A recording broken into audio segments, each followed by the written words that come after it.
वट सावित्री व्रत। ये व्रत स्कंद और भविष्योत्तर पुराण के अनुसार ज्येष्ठ शुक्ल पूर्णिमा को और निर्णय अमृत आदि के अनुसार अमावास्या को किया जाता है। इसमें त्रयोदशी से 3 दिन तक उपवास रखते हैं।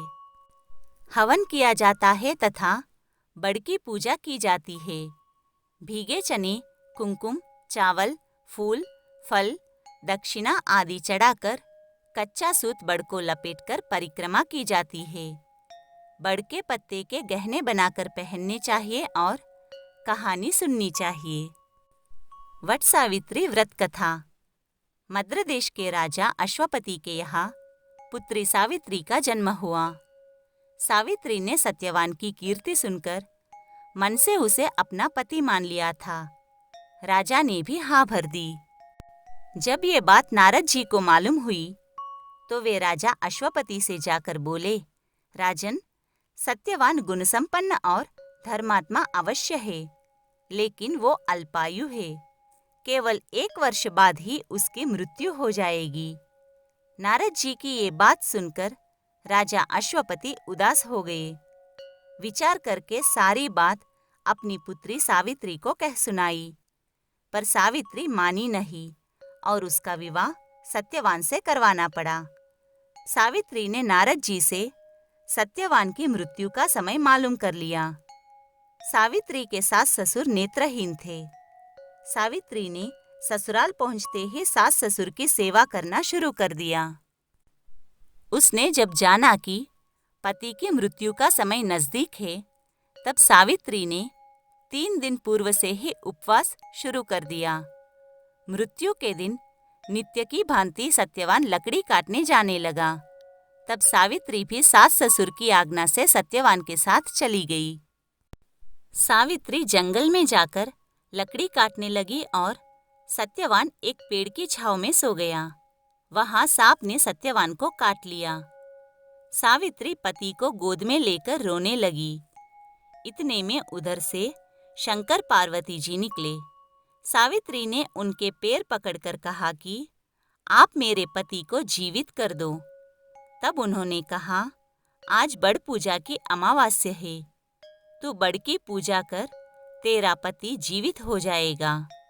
बड़ के पत्तों के गहने बनाकर पहन, वो हीरे मोती के हो जाएंगे।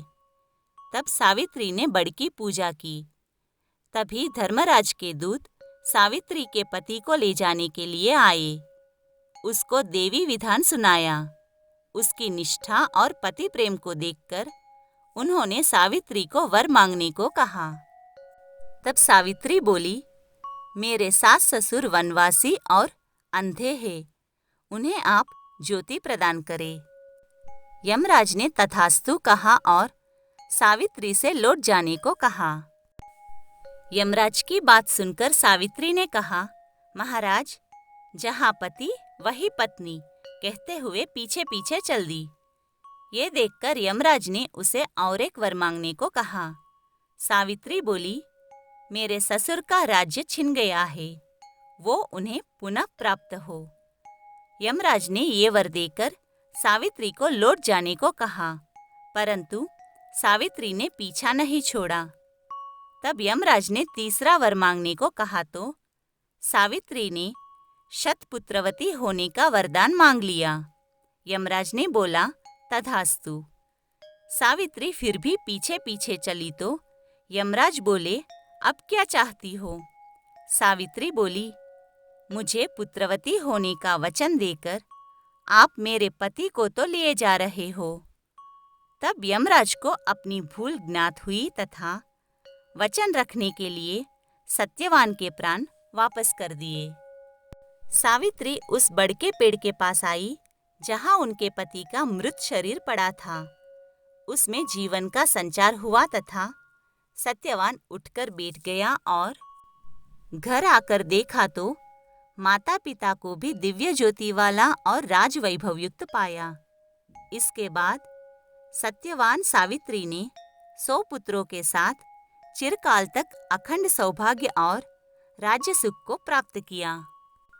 हे भगवान, जिस तरह आपने सावित्री को पुत्र सुख और अखंड सौभाग्य दिया, वैसा सभी को देना।